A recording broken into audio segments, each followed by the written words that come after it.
జై శ్రీరామ్. అందరికీ నమస్కారం.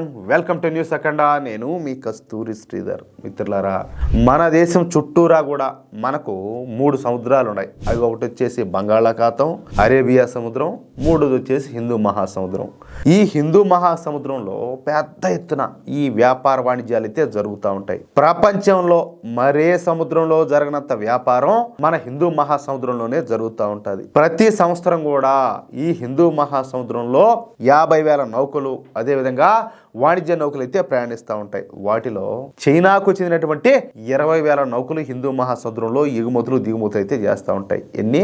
20,000. అందుకే దీనిని దృష్టిలో పెట్టుకొని ఈ చైనా మన దేశం చుట్టూరా కూడా స్ట్రింగ్ ఆఫ్ పెరల్స్ ద్వారా మన దేశాన్ని చుట్టే ప్రయత్నం చేస్తుంది. సరే, ఇదేంటో కూడా మీకు అర్థమయ్యేటట్టు చెప్తా, కొంచెం జాగ్రత్తగా వినండి. హిందూ మహాసముద్రం పైన ఆధిపత్యం చెలాయించాలంటే ముందుగా మన దేశాన్ని కట్టడి చేయాలి. అందుకే మన దేశం చుట్టూరా ఆఫ్రికాలోని జిబౌటి, పాకిస్తాన్లోని గ్వాదర్ పోర్టును, అలాగే శ్రీలంకలోని హంబంతోట, అలాగే మయన్మార్లోని ఈ సిట్వే లాంటి పోర్టుల్లో చైనా తన స్థావరాలను ఏర్పాటు చేసుకునేది. అంటే భారత్ చుట్టూరా కూడా ఒక వలయాన్ని ఏర్పాటు చేసింది. దీన్నే స్ట్రింగ్ ఆఫ్ పెరల్స్ అని అంటారన్నమాట. అయితే మనకు హిందూ మహాసముద్రానికి తూర్పు వైపున ఉన్నటువంటి సముద్రం పేరు వచ్చేసి అండమాన్ సముద్రం. ఈ అండమాన్ సముద్రంలో మనకు అండమాన్ నికోబార్ దీవులు అయితే ఉన్నాయి.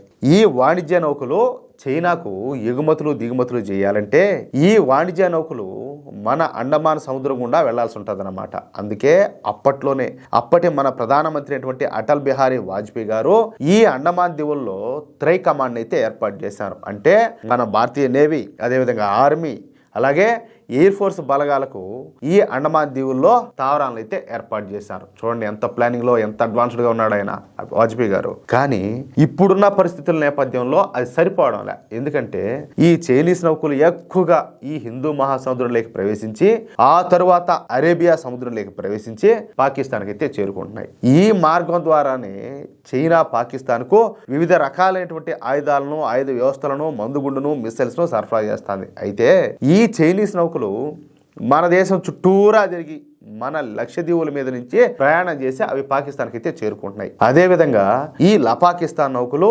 అరేబియా సముద్రం మీద నుంచి మన దీవుల చుట్టూరా తిరిగి ఈ హిందూ మహాసముద్రంలోకి ప్రవేశించి అటు నుంచి అండమాన్ సముద్రంలోకి ప్రవేశించి అటు నుంచి చైనాకి అయితే వెళ్తున్నాయి. అంటే ఇట్లా తినాల్సింది ఇట్లా జరుగుతుంది అన్నమాట. ఆ ప్లాన్, ఆ ఫ్యాక్షన్ అట్లా ఉండదు వాళ్ళది. అంటే ఈ లక్షద్వీప్ అనేది మనకి ఇక్కడ కీలకమైన స్థానంలో ఉండదన్నమాట. ఇక ఈ లక్షద్వీప్ విషయానికి వస్తే మొత్తంగా ఈ లక్షద్వీప్లో 36 చిన్న చితక ఈ ద్వీపాలన్నీ కూడా ఉన్నాయి. ఈ లక్షద్వీప్లలో ఉన్నటువంటి ద్వీపాలలో బిత్రా అనేటటువంటి ద్వీపం ఒకటి. ఏంటి? బిత్రా. ఇది వ్యూహాత్మకంగా అరేబియా సముద్రం, అదేవిధంగా హిందూ మహాసముద్రం కలిసేటటువంటి ప్రాంతంలో ఉండాలి. ఈ బిత్రా ద్వీపంలో 105 కుటుంబాలతో కూడినటువంటి 300 మంది ప్రజలు మాత్రమే అక్కడ నివసిస్తూ ఉంటారు. అర్థమవుతుందా? ఇక ఈ బిత్రా ద్వీపం వైశాల్యం వచ్చేసి 36 చదరపు కిలోమీటర్లు. ఇక ఈ బిత్రా ద్వీపం ఇప్పటి వరకు లక్షద్వీప్ అడ్మినిస్ట్రేషన్లోనే ఉంటా వచ్చింది. అయితే ఈ బిత్రా ద్వీపం పూర్తిగా వ్యూహాత్మకమైనటువంటి ప్రాంతంలో ఉండటంతో ఇక కేంద్ర ప్రభుత్వం పూర్తిగా ఈ ద్వీపాన్ని అయితే స్వాధీనం చేసుకుంటుంది. అంటే ఇక పైన ఈ బిత్రా ద్వీపం పూర్తిగా మన భారతీయ నేవీ చేతిలోనే ఉండబోతుంది అనమాట. అంటే ఈ బిత్రా ద్వీపం ఇక నుంచి మన భద్రతా ప్రయోజనాలు, అదేవిధంగా వ్యూహాత్మకమైనటువంటి దృష్టికోణం, అలాగే భవిష్యత్ నావికాదళ వ్యవస్థకు పెట్టని కోట్లా ఉండబోతుంది. మన దేశంలో ఉన్నటువంటి చోళరాజులు, రాణి అబ్బక్ చౌత, అదేవిధంగా శివాజీ మహారాజ్ తర్వాత ఈ అరేబియా సముద్రం పైన ఈ బిత్రా ద్వీపం ద్వారా భారత ప్రభుత్వం ఇప్పుడు పట్టు బిగిస్తుంది. అర్థమవుతుందా? ఇక ఈ బిత్రా ద్వీపంలో భారత్ ఒక పెద్ద నౌకాశ్రయాన్ని అయితే నిర్మించబోతోంది. అలాగే రాడార్ స్టేషన్లను, డ్రోన్ల మానిటరింగ్ స్టేషన్లను నిర్మిస్తుంది. అలాగే హెలిప్యాడ్లు కూడా అభివృద్ధి చేయనున్నారనమాట. తద్వారా ఏంటంటే హిందూ మహాసముద్రం పైన పెత్తనం చెలాయించాలనుకునేటువంటి ఈ చైనాకైతే చెక్ పెట్టవచ్చు. ఇకపోతే ఈ బిత్రా ద్వీపంతో హిందూ మహాసముద్రం పైన పట్టు బిగించవచ్చు. తద్వారా మన శత్రు దేశాలైనటువంటి ఈ చైనా కావచ్చు, అదేవిధంగా ఈ పాకిస్తాన్ దేశాలకు చుక్కలు చూపించవచ్చు. ఫైనల్ గా హిందూ మహాసముద్రం పైన జరిగేటటువంటి ఈ వ్యాపార, అదేవిధంగా వాణిజ్యాలపైన మన పట్టు అయితే బిగించవచ్చు. అది విషయం. అర్థమవుతుందా? ఇది మన మోడీ ప్రభుత్వం తీసుకున్నటువంటి అతి పెద్ద వ్యూహాత్మక ఎత్తుగడని చెప్పి చెప్పుకోవచ్చు. మామూలు విషయాలు కాదు, మామూలు ప్లానింగ్స్ కాదు. స్వామి మామూలు కాదు.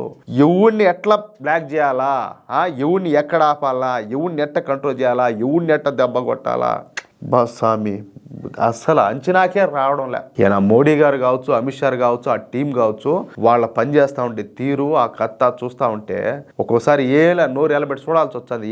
అట్ట ఉండాలి పరిస్థితి. అంత గొప్పగా పరిపాలన చేస్తారు, అంత అడ్వాన్స్డ్గా, అంత ముందు చూపుతాం. మిత్రులారా, ఈ న్యూస్ కనుక మీకు నచ్చినట్లయితే ఖచ్చితంగా ఈ న్యూస్ నలుగురికి షేర్ చేయండి. అలాగే ప్రతి ఒక్కరు కూడా మీ యొక్క అమూల్యమైనటువంటి అభిప్రాయాలను కామెంట్ రూపంలో తెలియజేయండి. ఇంకో విషయం ఏంటంటే, ఇంతవరకు మీరు కనుక మన ఛానల్ను సబ్స్క్రైబ్ చేసుకున్నట్లయితే ప్రతి ఒక్కరూ కూడా మన ఛానల్ను సబ్స్క్రైబ్ చేసుకోండి, సపోర్ట్ చేయండి ప్లీజ్. జై శ్రీరామ్, జై హింద్.